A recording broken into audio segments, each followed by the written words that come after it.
Hola chicos, ¿cómo les va? Hoy vamos a comenzar a estudiar el tema de calorimetría. Pero antes de comenzar a desarrollar ese tema en cuestión, quiero que hagamos una serie de consideraciones preliminares. En la primera de esas consideraciones, supongamos que tenemos un cuerpo de forma arbitraria, es decir, un sistema material cualquiera, cuya velocidad inicial respecto de algún sistema de referencia inercial es cero. A continuación, viene un agente externo y ejerce una cierta fuerza neta sobre dicho cuerpo. De acuerdo a la segunda ley de Newton, este cuerpo va a experimentar una aceleración y en general al cabo de cierto tiempo va a tener una velocidad final distinta de cero. Desde el punto de vista energético, lo que está ocurriendo con nuestro cuerpo es lo siguiente. Inicialmente el mismo tenía una energía cinética nula, debido a que su rapidez inicial era cero. Al cabo de cierto tiempo, después que empieza a actuar la fuerza F ejecutada por algún agente externo, la energía cinética final de nuestro cuerpo es distinta de cero, de manera tal que nuestro cuerpo experimenta un incremento de energía cinética. Ahora bien, la pregunta que voy a hacer es, ¿cómo se produjo este incremento de energía cinética? ¿Cuál es el mecanismo que se emplea para transferir energía al cuerpo y que así éste adquiera una cierta energía cinética final distinta de cero y por lo tanto el cuerpo en definitiva experimenta un incremento de energía cinética? O sea, ¿cuál es el mecanismo de transferencia de energía que permite incrementar la energía cinética de este cuerpo? Es la pregunta que hacemos. Para eso volvemos a Física 1 y recordamos un teoremita que a esta altura lo tienen que tener súper asimilado, que es el teorema trabajo neto, energía cinética. Este teoremita, en esta forma, así indicado, me está diciendo algo muy importante. Y es que el incremento de energía cinética del cuerpo es igual al trabajo efectuado sobre el cuerpo.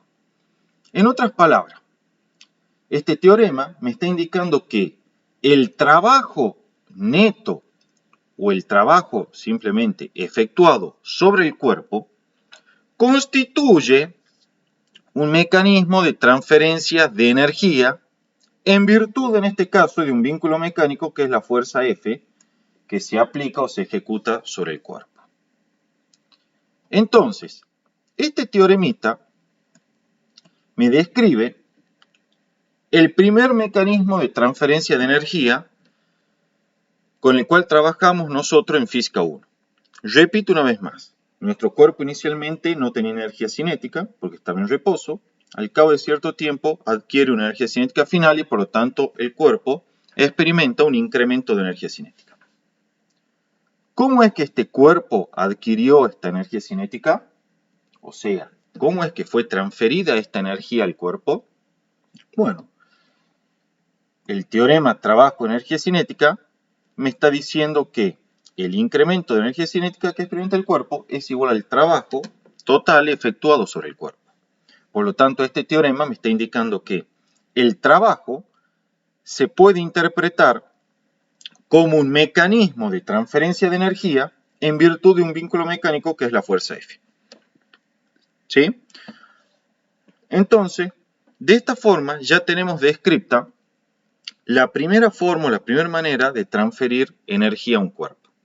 El trabajo constituye entonces el mecanismo mediante el cual se puede producir, por ejemplo, un incremento de la energía cinética de nuestro cuerpo. Y es por lo tanto, mediante el trabajo efectuado sobre el cuerpo, la manera o el mecanismo con el cual se transfiere energía al cuerpo.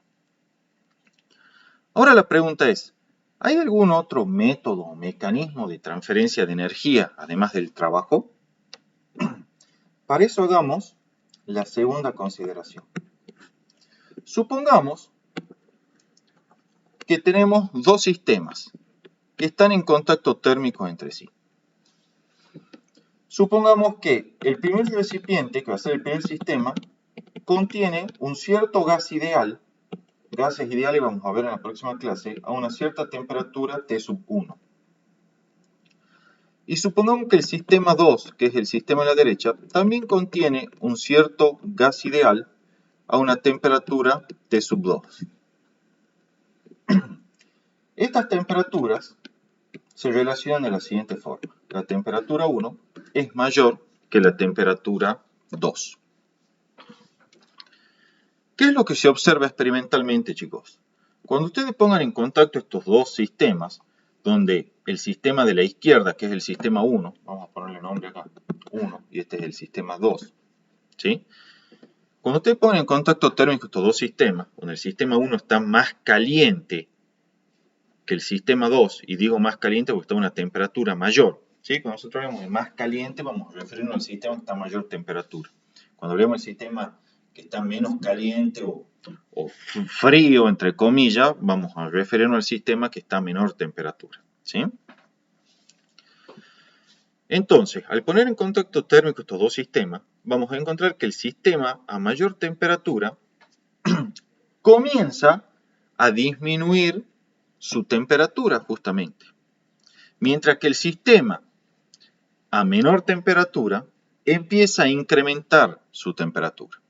En efecto, si yo conecto un termómetro a este sistema y un termómetro a este sistema 2, a sabiendas de que el sistema 1 inicialmente está a una mayor temperatura que el sistema 2, lo que se va a observar experimentalmente es que el sistema 1 comienza a disminuir su temperatura al colocarlo en contacto térmico con el sistema 2. En contraste, el sistema 2 comienza a incrementar su temperatura cuando se lo coloca en contacto térmico con el sistema 1. Ahora bien, en las próximas clases nosotros vamos a aprender que la energía interna de estos sistemas constituidos por gases ideales es proporcional a la temperatura absoluta del mismo. De manera tal que, bajo la suposición que estos sistemas permanezcan a volumen constante, de manera tal que no realicen ningún tipo de trabajo, concluimos lo siguiente. La energía interna del sistema 1, conforme disminuye su temperatura, está entonces disminuyendo. Eso se debe a que, como les dije, la energía interna, lo vamos a ver más adelante, es proporcional a la temperatura absoluta del sistema. Mientras que la energía interna del sistema 2, conforme incrementa su temperatura, está incrementándose. ¿Sí? Insisto en que trabajamos bajo las hipótesis de que el volumen de ambos sistemas permanece inalterado de forma tal que estos sistemas no hacen ningún tipo de trabajo. Entonces, la energía interna del sistema 1 disminuye y la energía interna del sistema 2 se incrementa. Pero además, como decimos que sobre los sistemas no se efectúa ningún tipo de trabajo, ya descartamos totalmente que este incremento en la energía del sistema 2 o esta disminución de la energía en el sistema 1 esté asociada a una transferencia de energía en forma de trabajo. Recuerden que el trabajo era la primera forma o el primer mecanismo de transferencia de energía que presentamos. ¿Sí? Lo descartamos porque no hay ni expansión ni compresión de los sistemas. Recuerden, para que haya trabajo, tiene que haber un cierto desplazamiento de los sistemas. En este caso no lo hay. Entonces, la pregunta es, ¿cuál es el mecanismo de transferencia de energía que está obrando aquí para justamente la energía interna del sistema 1 esté disminuyendo y la energía interna del sistema 2 esté incrementando? ¿Cuál es ese mecanismo de transferencia de energía?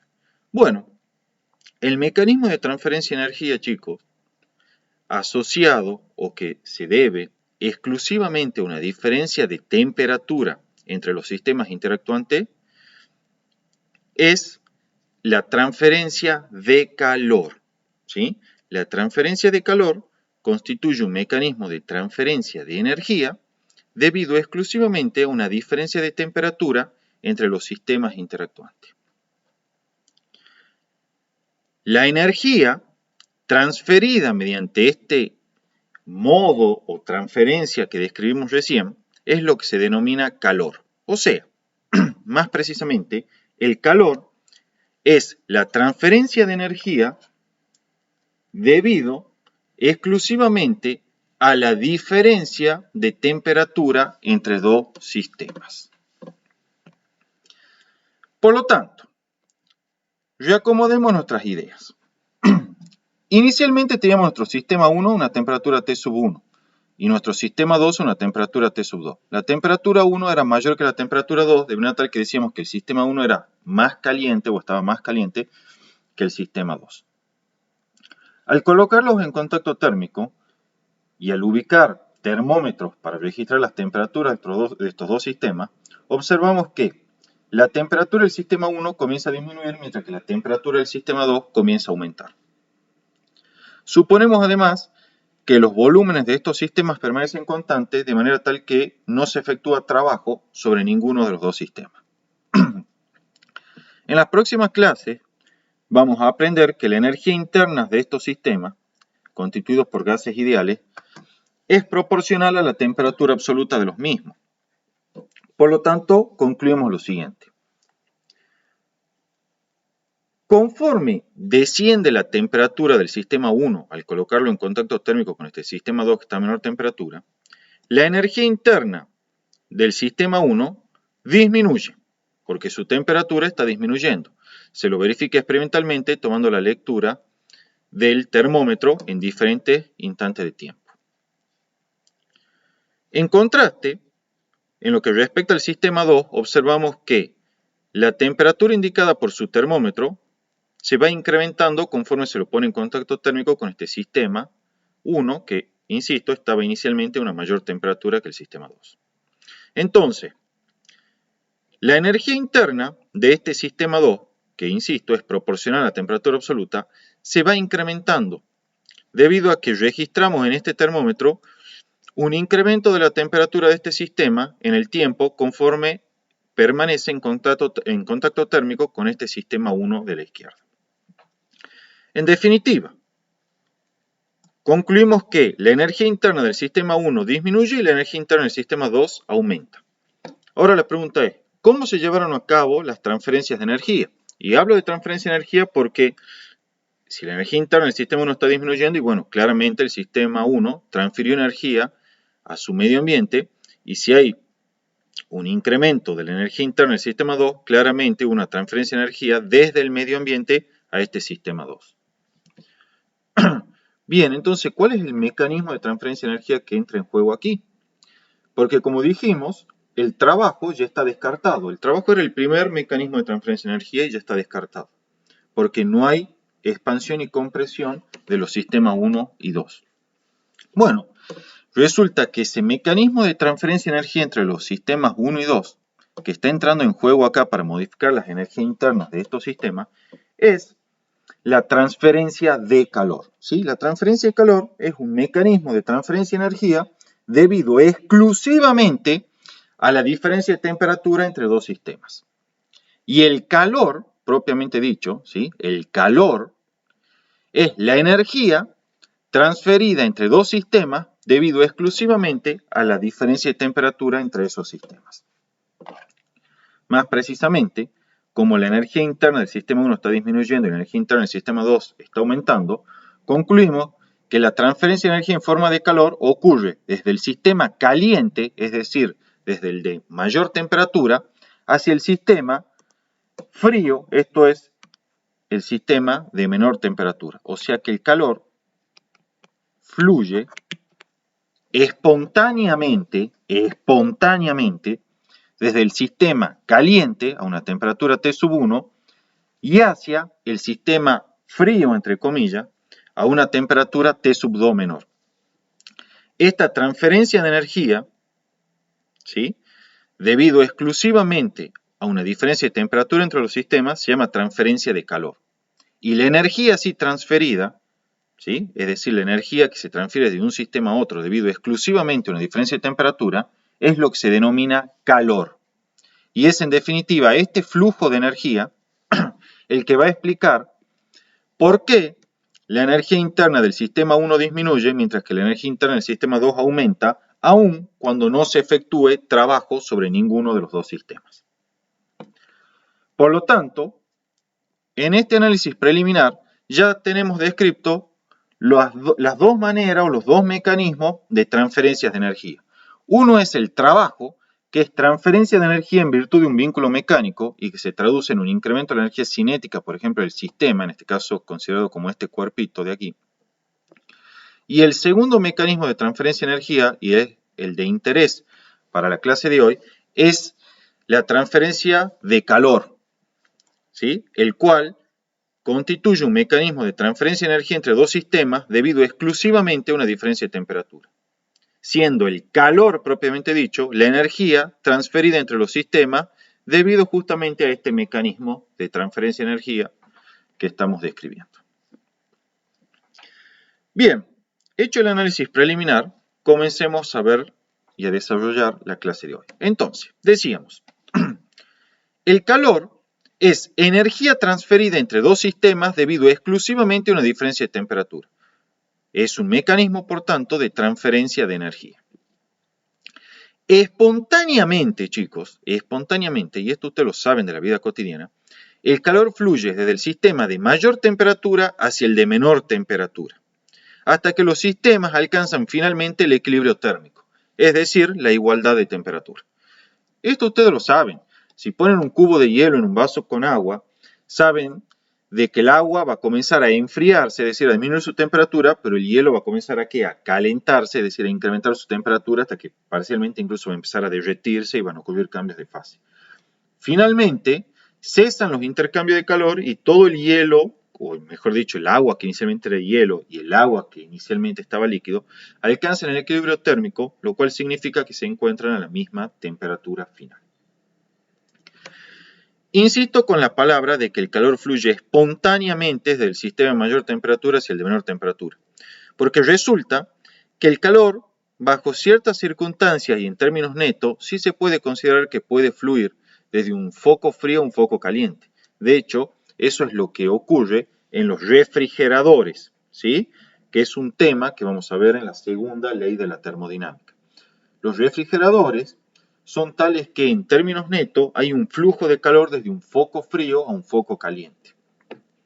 Pero ojo, el flujo de calor en ese sentido no ocurre espontáneamente.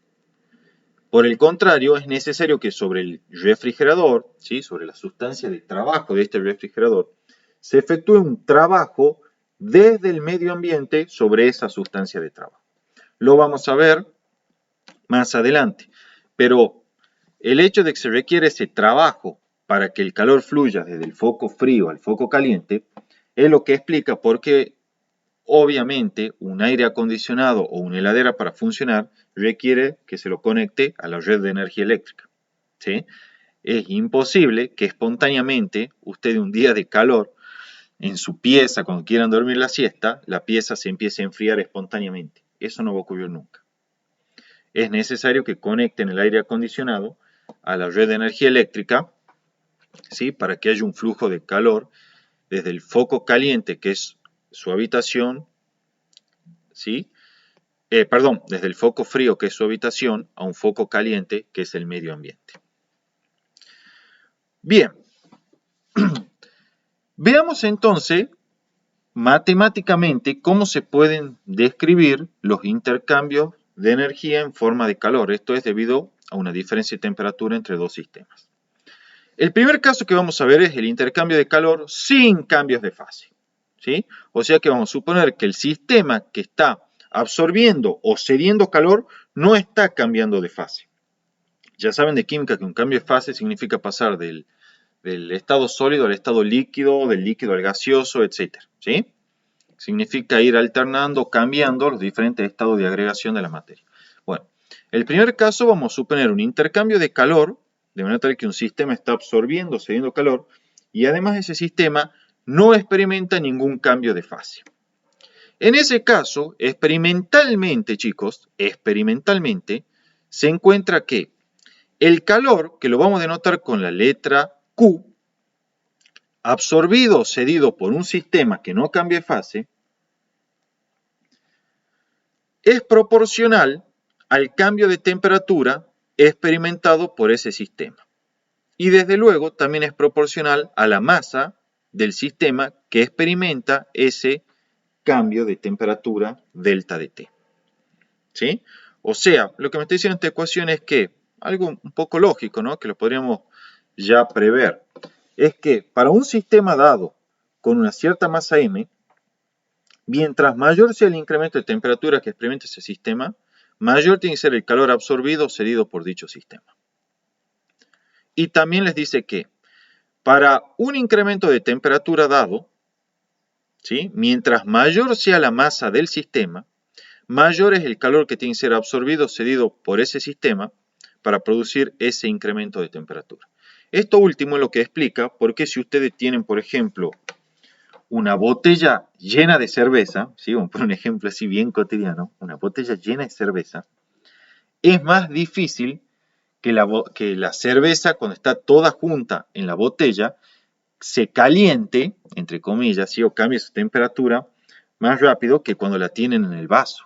¿Por qué? Porque en el vaso la masa de cerveza es mucho menor que cuando está toda la cerveza en la botella, ¿sí? Por lo tanto, para producir un incremento de temperatura dado en el vaso de cerveza, que tiene una masa mucho menor que la de la botella con toda la cerveza junta, el calor necesario para producir ese incremento de temperatura de la cerveza en el vaso es menor que el que se requeriría para producir el mismo incremento de temperatura cuando la botella está llena de cerveza y la masa, por lo tanto, es mucho más grande. Bien, entonces decíamos, Q es el calor absorbido o cedido por el sistema de masa m para cambiar su temperatura en una cantidad delta de T, siempre que no exista o no haya un cambio de fase del sistema. ¿Qué es cada cosa? Bueno, como ya decíamos, delta de T es T final menos T inicial, si es el cambio de temperatura, m es la masa expresada en kilogramos, y C, es importante, es lo que se denomina el calor específico. El calor específico depende de la sustancia, ¿sí? Es desde luego una propiedad intensiva, de manera tal que es independiente de la cantidad de materia, o sea que el calor específico para un kilogramo de agua es el mismo que para una tonelada de agua, ¿sí? Las unidades del calor específico, que por cierto el calor específico se lo determina experimentalmente, son Joule cada kilogramo cada Kelvin, o bien caloría cada gramo cada grado Celsius, ¿sí? Y el calor específico físicamente representa la cantidad de calor absorbida o cedida por un sistema para cambiar en una unidad, ¿sí? Yo aquí lo puse en una unidad, la temperatura de 1 kilogramo de sustancia del sistema o bien de 1 mol de sustancia del sistema. ¿Sí? O también puede ser de 1 gramo de sustancia del sistema. Todo va a depender de cómo representemos las unidades de este calor específico. Por ejemplo, Joule cada kilogramo cada Kelvin implica que, por ejemplo, si una sustancia tiene un calor específico de 20 Joule cada kilogramo cada Kelvin, quiere decir que hay que agregar 20 Joule de energía en forma de calor por cada Kelvin en que yo quiero cambiar la temperatura de 1 kilogramo de sustancia. Si le escribo en caloría cada gramo cada grado Celsius, ¿sí? Quiere decir que hay, por ejemplo, si una sustancia tiene un calor específico de 5 calorías cada gramo cada grado Celsius, quiere decir que hay que agregar 5 calorías de energía en forma de calor, ¿sí? Por cada gramo de sustancia que cambia su temperatura en 1 grado Celsius, ¿sí? También, desde luego, la cantidad de materia puede estar representada en términos del mol. Por ejemplo, también es común encontrar los calores específicos en la forma Joule cada mol Kelvin. Cuando se los representa con esta unidad, el calor específico se lo llama calor específico molar, ¿sí? Y se interpreta físicamente de la siguiente forma. Por ejemplo, una sustancia que tenga 20 joules cada mol Kelvin de calor específico, quiere decir que hay que agregar 20 joules de energía en forma de calor por cada mol de sustancia que cambia su temperatura en 1 Kelvin, ¿sí? Insisto, el calor específico es una propiedad intensiva. Se habrán dado cuenta que aquí aparece la caloría. Sí, la caloría, chicos, tal y como ustedes ven en la información nutricional de los alimentos, es una unidad de energía. Yo les voy a poner o agregar en el Classroom un apunte especial sobre la equivalencia que hay entre la caloría y el joule, ¿sí? Pero por favor sepan que la caloría y el joule son ambas unidades de energía, ¿sí? Yo voy a agregar después en el Classroom para que entiendan la relación que existe entre la caloría y el joule. Como les decía también hace un rato, sí, la caloría que nombramos acá es la misma que aparece en la información nutricional de los alimentos.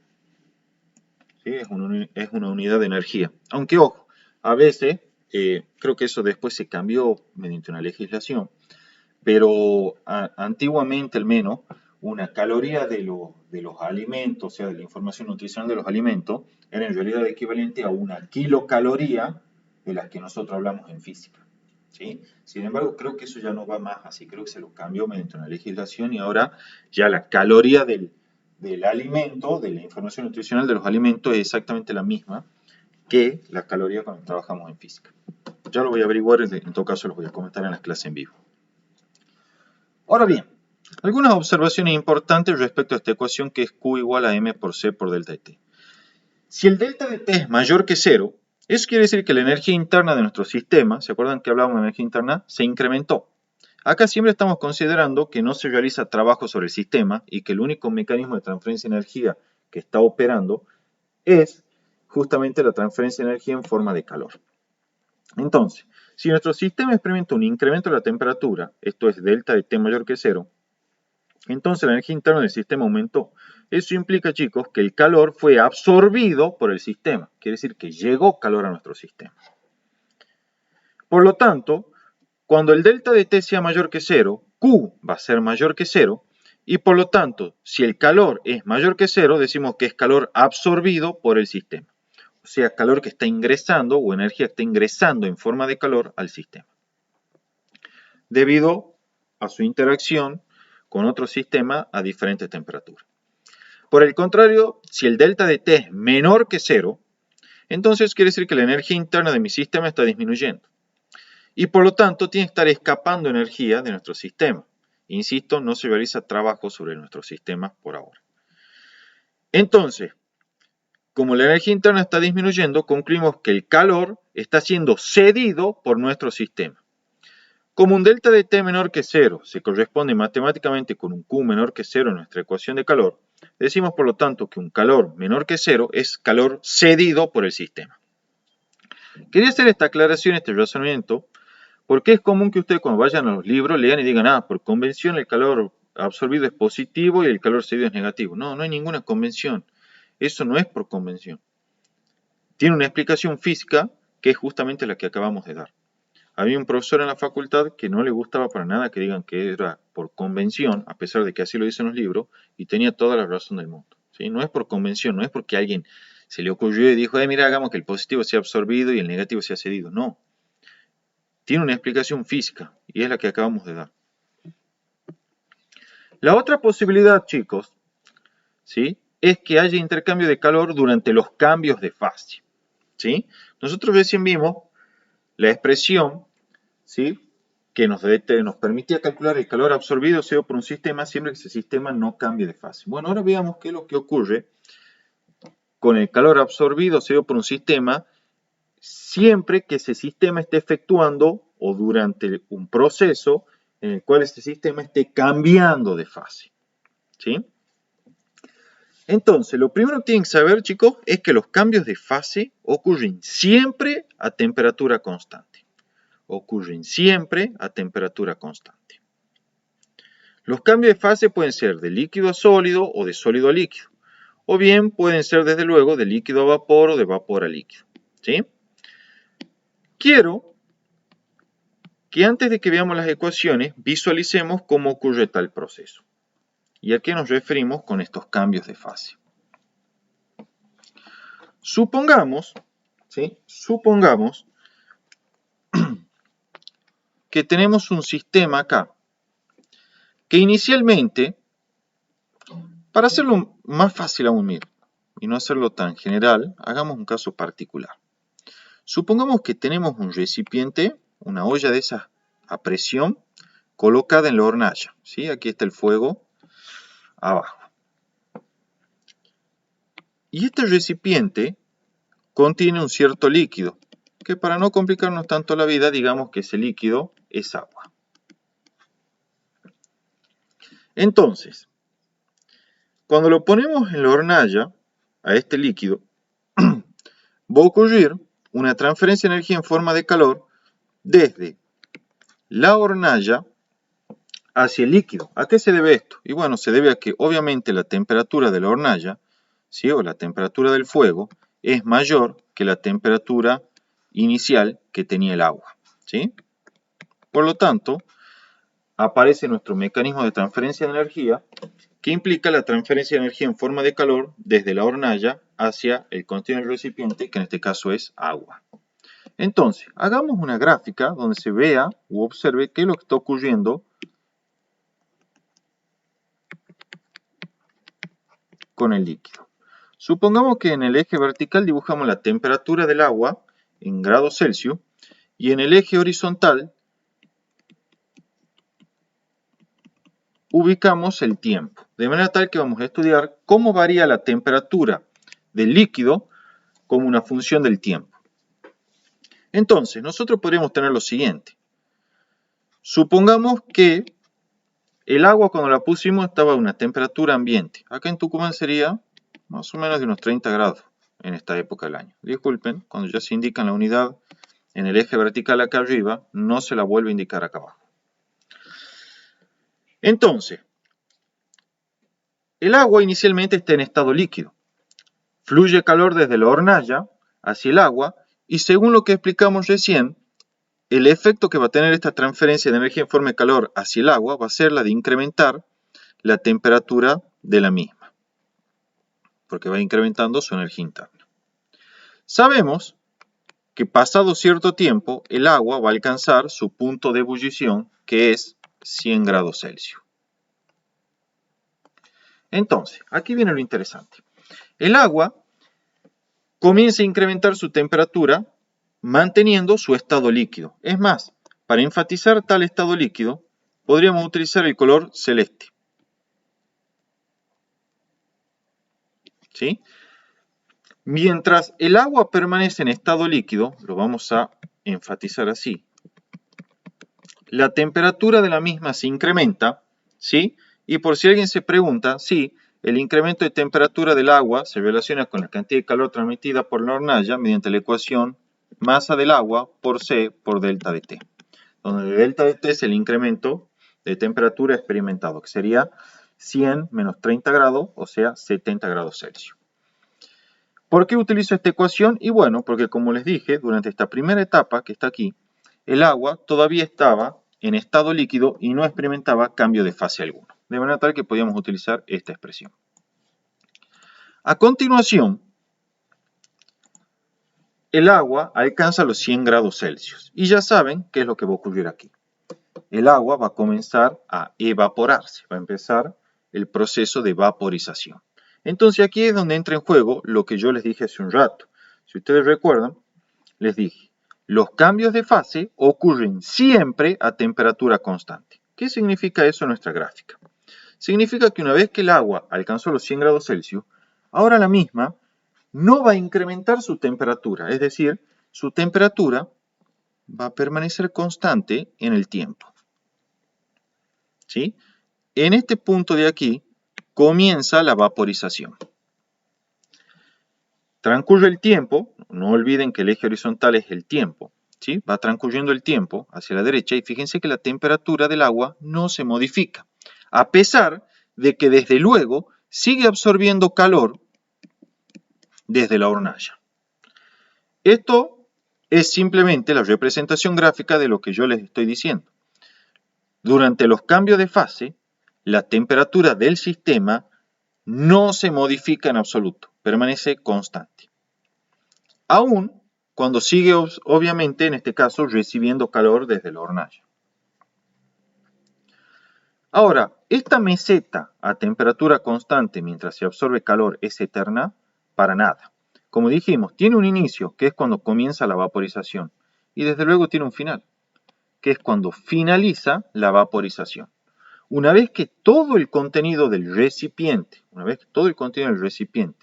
se vaporizó, es decir, todo pasó a fase vapor, o sea, fase gaseosa, recién allí termina el proceso de cambio de fase. Ahora la pregunta es, ¿y qué ocurre si se sigue suministrando calor al sistema aún después de que todo el agua cambió de fase? Bueno, lo que va a ocurrir, chicos, es que una vez que finalice el proceso de vaporización, si se sigue agregando calor, ahora el vapor, porque ya el agua pasó a su fase vapor, a su fase gaseosa, comenzará a incrementar su temperatura y tendrá,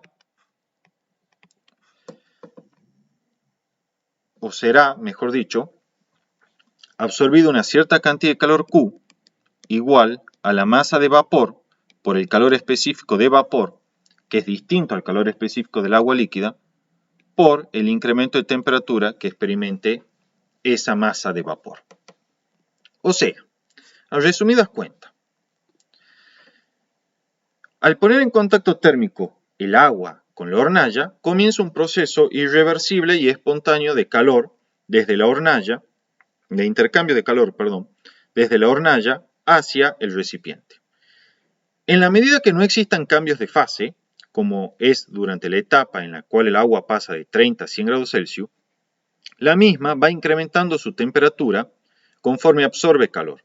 Y el calor para esta etapa viene representado matemáticamente por esta ecuación. El calor absorbido por el agua es igual a la masa del agua por el calor específico del agua líquida por el delta de T que experimenta el agua. Alcanzado los 100 grados Celsius, comienza el cambio de fase. Es decir, el agua comienza a vaporizarse. Los cambios de fase ocurren siempre a temperatura constante. Por lo tanto, aún a pesar de que el agua sigue absorbiendo calor proveniente desde la hornalla, ¿sí?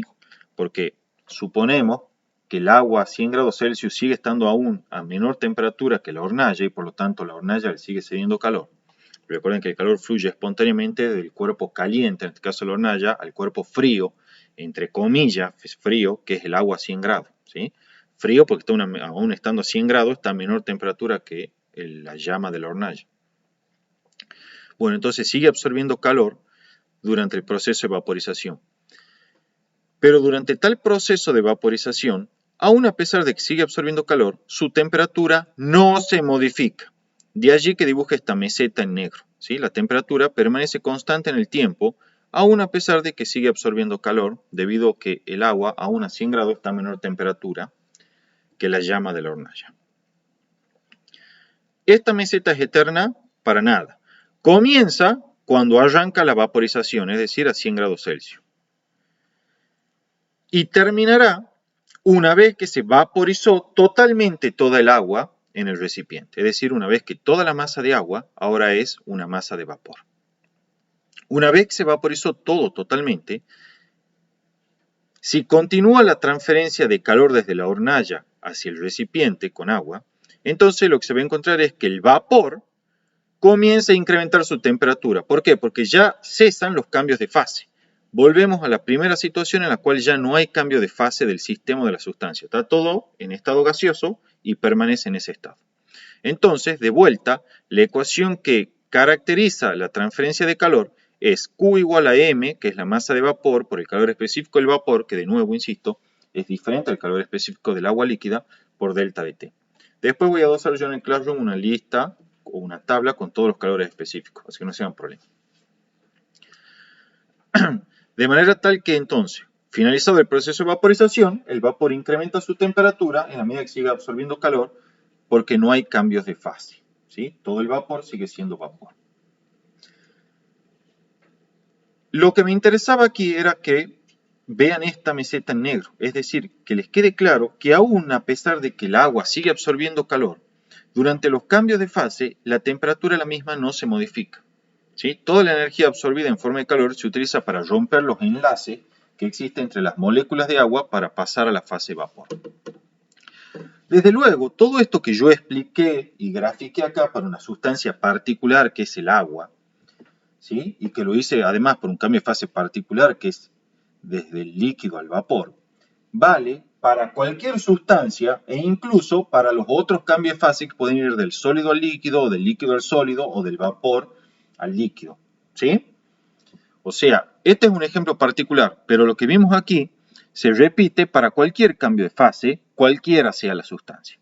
No importa si vamos de sólido a líquido, No importa si vamos de líquido a vapor, no importa si vamos de vapor a líquido, ni de líquido a sólido. Y no importa si es agua, ¿sí? No importa qué sustancia sea, no importa si es un metal, no importa. La idea general que explicamos aquí es igualmente aplicable y válida para cualquier otra sustancia, ¿sí? Y para cualquier otro cambio de fase que no sea necesariamente el cambio de fase que va del líquido al vapor como el que vimos aquí. Entonces, ya está graficado que los cambios de fase ocurren a temperatura constante, porque todo el calor absorbido se utiliza para romper los enlaces, ¿sí? Y poder así evolucionar el sistema a la fase gaseosa u a otra fase de mayor grado o nivel de desorden. Volvemos entonces a nuestra clase. El intercambio de calor durante los cambios de fase entonces tiene la propiedad de que ocurren siempre a temperatura constante. ¿Cómo se cuantiza el calor absorbido o cedido durante un cambio de fase? Bueno, la primera posibilidad que vamos a considerar es cuando el sistema evoluciona de líquido a sólido o de sólido a líquido, ¿sí? El proceso que va de líquido a sólido es lo que se llama congelamiento y de sólido a líquido es lo que se llama fusión. Bueno, experimentalmente se encuentra lo siguiente, chicos. Resulta que el calor absorbido o cedido para fundir o congelar una masa M de sistema, ¿sí? La masa M es la masa que cambia de fase, repito, la masa M que interviene acá es la masa que cambia de fase y no necesariamente es la masa total del sistema. Pues si ustedes tienen, por ejemplo, un cubo de hielo, pueden derretir solo una porción del cubo, no todo. Bueno, la masa M que interviene en esta ecuación es la porción de masa del cubo de hielo que se derrite, o sea que cambia de fase. Obviamente, si tienen una porción de agua líquida y se vaporiza una cierta porción de agua nomás, bueno, la masa M acá es solo la masa de esa porción de agua que se vaporiza y no es necesariamente la masa total del sistema. Ahora, obviamente, si el sistema en su totalidad cambia de fase, y bueno, entonces en este caso sí, esta masa M que interviene en esta ecuación es la masa total del sistema. Explicado eso, veamos entonces qué nos dice esta ecuación. Nos dice que el calor absorbido o cedido para cambiar la fase de una cantidad de sustancia de masa M es más o menos la masa que cambia de fase de la sustancia por el L, donde el L, chicos, es lo que se llama calor latente. ¿Sí? El calor latente puede ser calor latente de fusión, si es que estamos yendo de sólido a líquido, o calor latente de congelamiento, si es que vamos de líquido a sólido. Desde luego, si estamos pasando del estado sólido al estado líquido, el calor es absorbido por el sistema. Si ustedes quieren derretir un cubo de hielo, le tienen que acercar, por ejemplo, una llama, ¿sí? Para que la llama le ceda calor al cubo de hielo y se derrita. Entonces, si vamos del estado sólido al estado líquido, el calor es absorbido y entonces en esta ecuación utilizamos el signo más. Si en cambio, por ejemplo, tenemos agua líquida que se está congelando, saben que la tienen que poner en la heladera para que le absorba o le quite calor. Entonces, cuando digo le quite calor, no es que el calor es contenido, eso es importante, claro, no es que el calor estaba contenido por el hielo y la otra, y viene la heladera y le quita, no. Cuando nosotros hablamos de que le quita calor, quiero decir que el hielo transfiere energía en forma de calor, ¿sí?, al medio ambiente, que es el aire frío, o sea, a menor temperatura, que lo rodea dentro de la heladera. Pero eso es fundamental, ¿sí? Y ahora miren, que me acuerdo, es una pregunta que apareció en un final. Al calor, chicos, no lo contiene nadie. Al calor no lo contiene nadie. O sea, que sáquense esa idea, ¿sí? Sáquense esa idea de que un cuerpo tiene calor. Porque es muy común decir, qué calor que tengo. No. Acá en física esa frase está prohibida, ¿sí? Es un pecado decir eso, es una brutalidad. Porque de acuerdo a las definiciones que vimos, al calor no lo contiene nadie. Por el contrario, el calor es energía en tránsito, es energía transferida de un sistema a otro debido a una diferencia de temperatura. ¿Sí? Entonces, cuando yo dije recién le quita calor, en verdad es un error que no tienen que cometer. ¿Sí? Cuando yo dije le quita calor, en realidad lo que quería decir es que el hielo transfiere calor a su medio ambiente. ¿sí? O el agua transfiere calor a su medio ambiente. Pero no tiene sentido decir que se le quita calor, porque el calor no lo contiene nadie.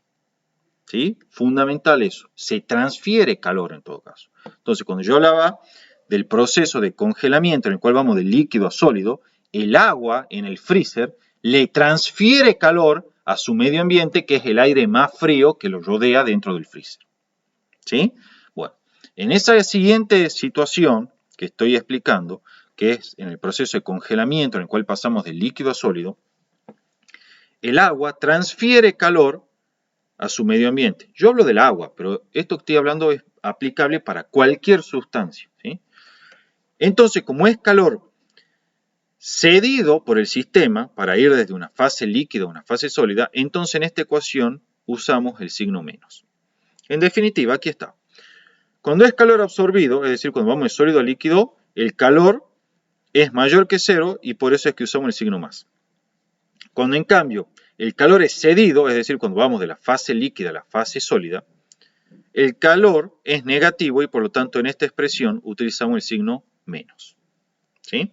O sea, el signo más cuando vamos de sólido a líquido, el signo menos cuando vamos de líquido a sólido. Signo más significa calor absorbido para ir de sólido a líquido, signo menos significa calor cedido para ir de líquido a sólido. Como ya les había adelantado, M es la cantidad de sustancia que cambia de fase y no necesariamente es la masa total del sistema, es solo lo que está cambiando de fase. Y el L que yo le puse el subíndice F es lo que se llama calor latente. Le puse el subíndice F porque este es en particular el calor latente de fusión.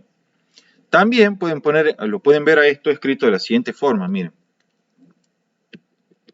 Denme un segundito, aquí selecciono, que es la forma L sub C. Cuando lo vean como L sub C es el calor latente de congelamiento. ¿Sí?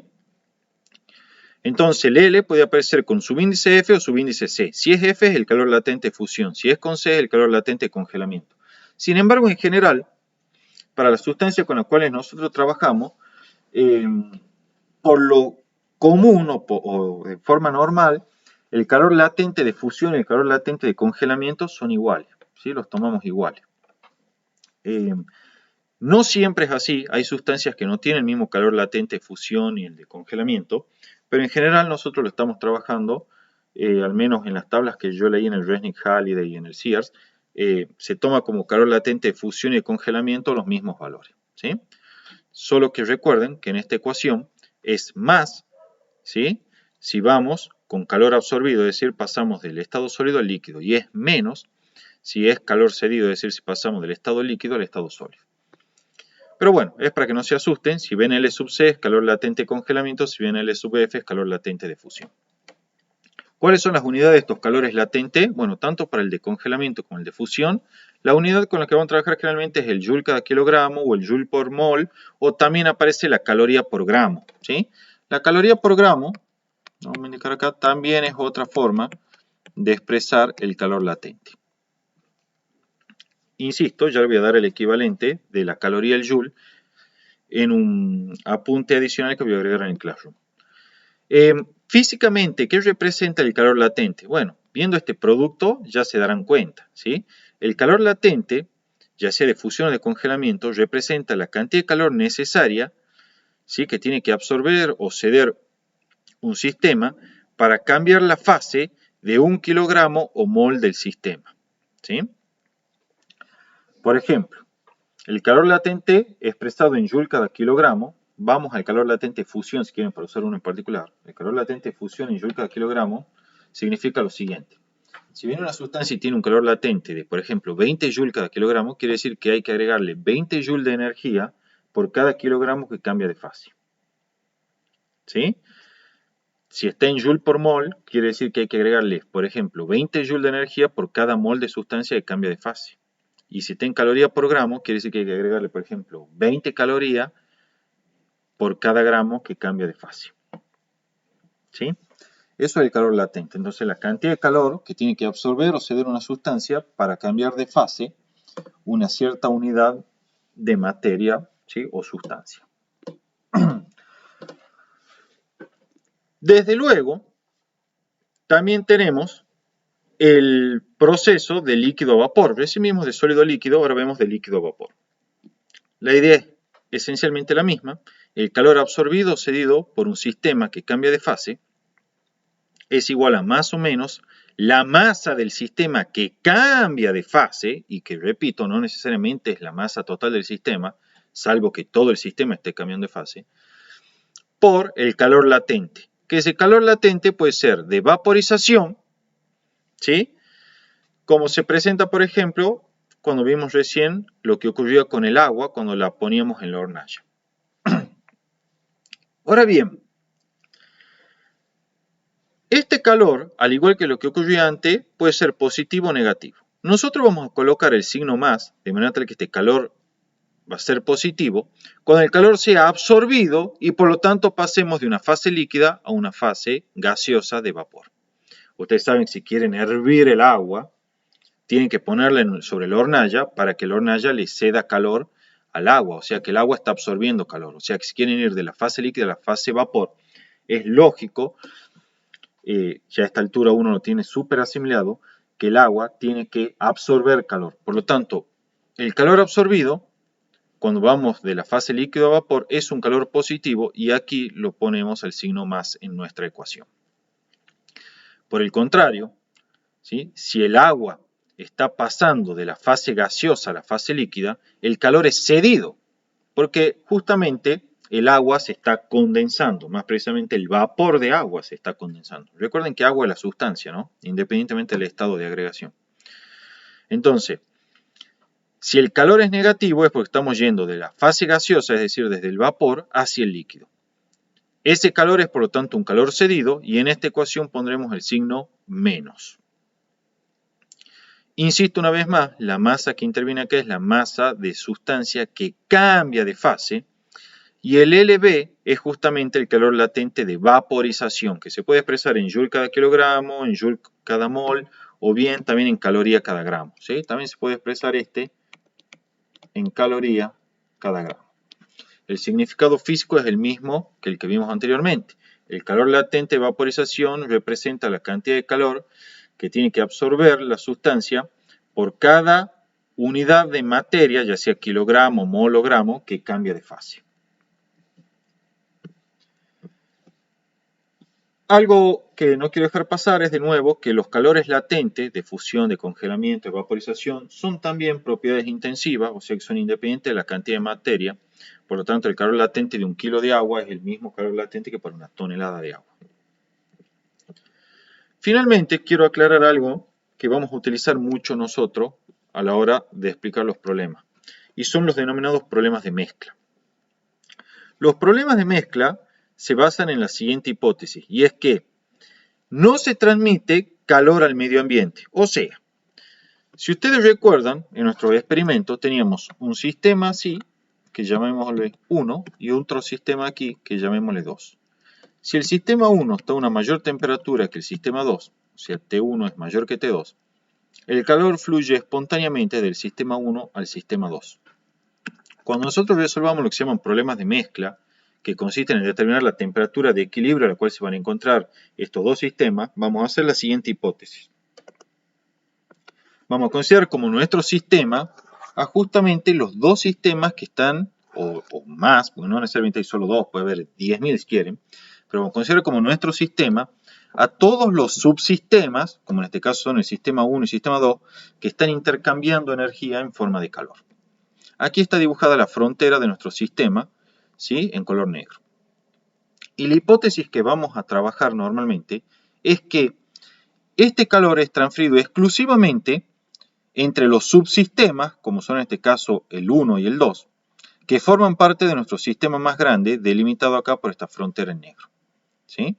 De manera tal que todo este calor transferido solamente es intercambiado dentro de nuestro sistema, o sea, dentro de esta frontera. Y por lo tanto, nada de calor entra o sale por la frontera de nuestro sistema.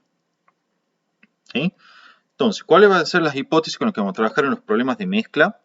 Vamos a suponer que siempre todo el calor absorbido o cedido es justamente absorbido o cedido por los elementos que forman parte de nuestro sistema. Y por el contrario, nada, absolutamente nada de calor entra o sale por la frontera, aquí dibujada en negro, de nuestro sistema. O sea que no hay intercambio de calor con el medio ambiente de nuestro sistema. Aquí está indicado. Trabajamos bajo las hipótesis que no se transmita calor al medio ambiente.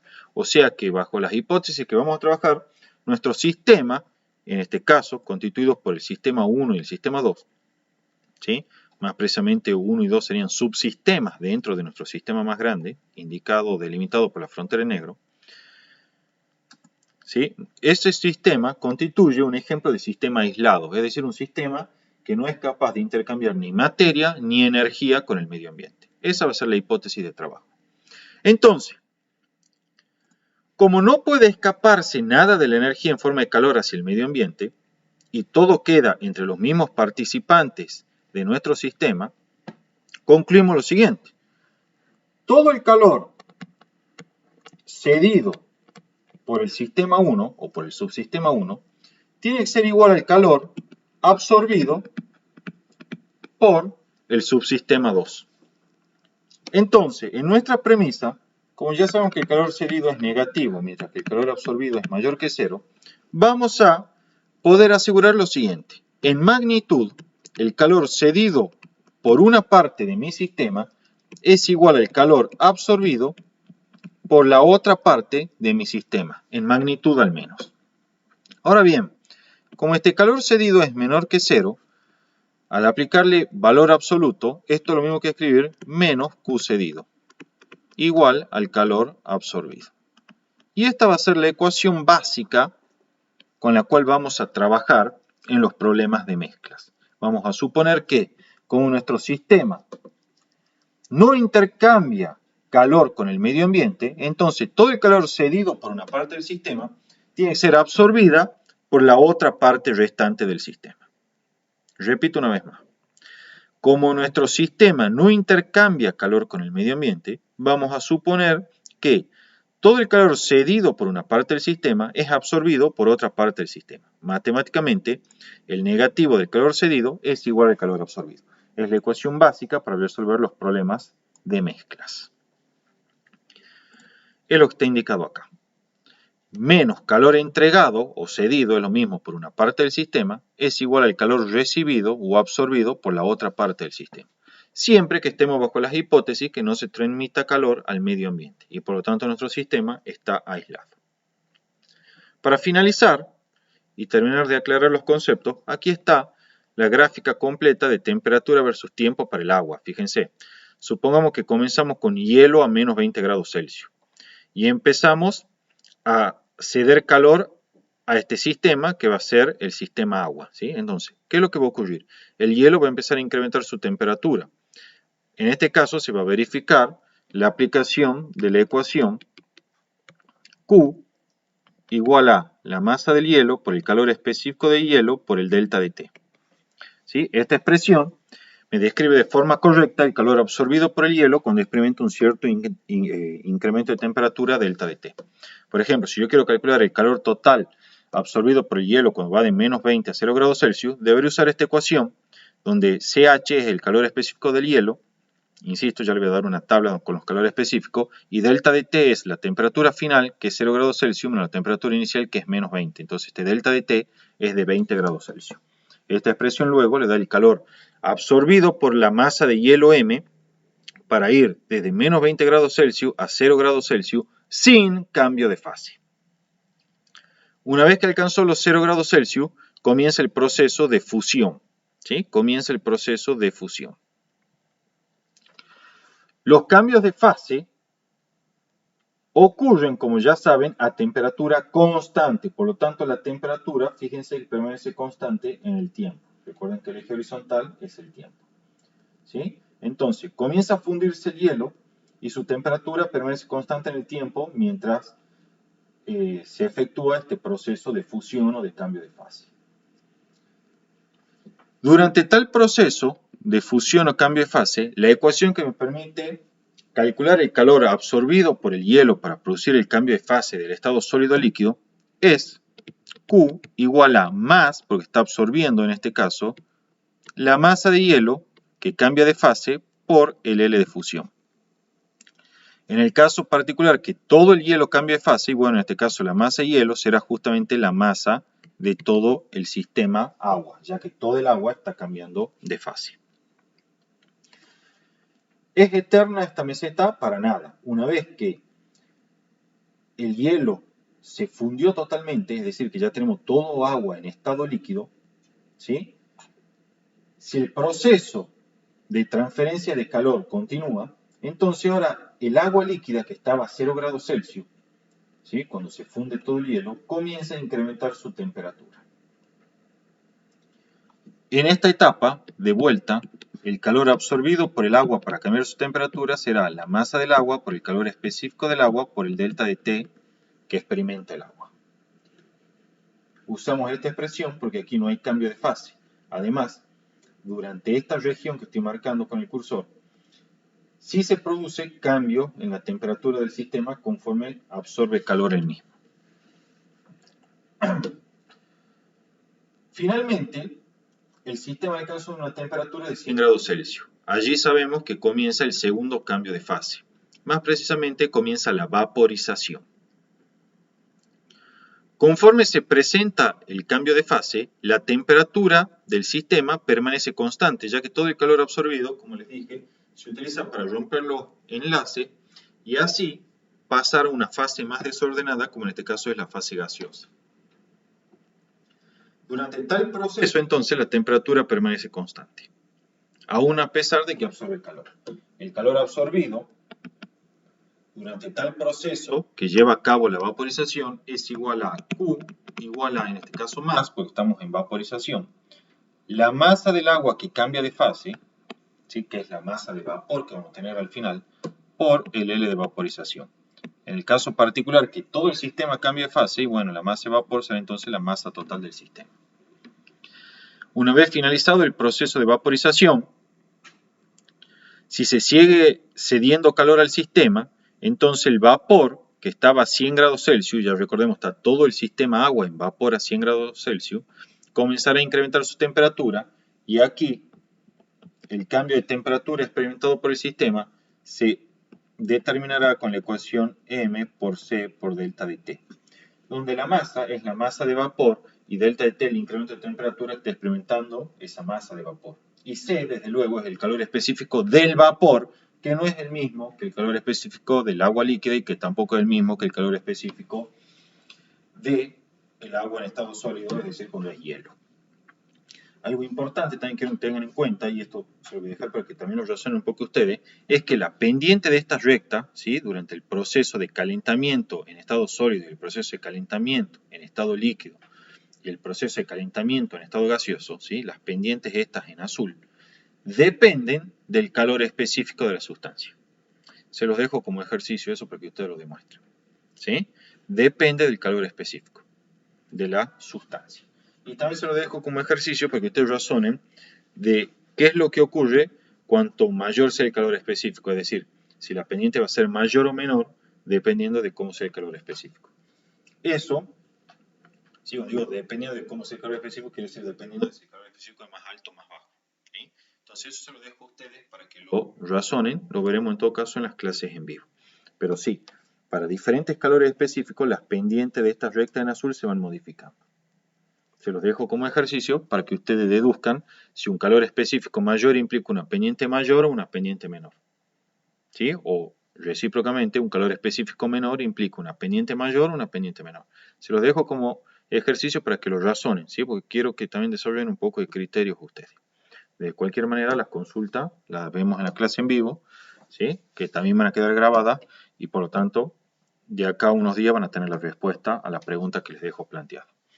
Bueno chicos, para finalizar esto, recuerden que si yo aquí bien hice el ejemplo del agua, esto que nosotros venimos razonando se aplica sin cambios a todas las sustancias. Desde luego, diferentes sustancias van a tener diferentes calores específicos, diferentes temperaturas de fusión, diferentes temperaturas de ebullición, pero la idea general es la misma que la que nosotros aplicamos en este caso para el agua. Bueno, con eso queda terminada toda la teoría de calorimetría y cualquier duda que tengan chicos, por favor, me escriben.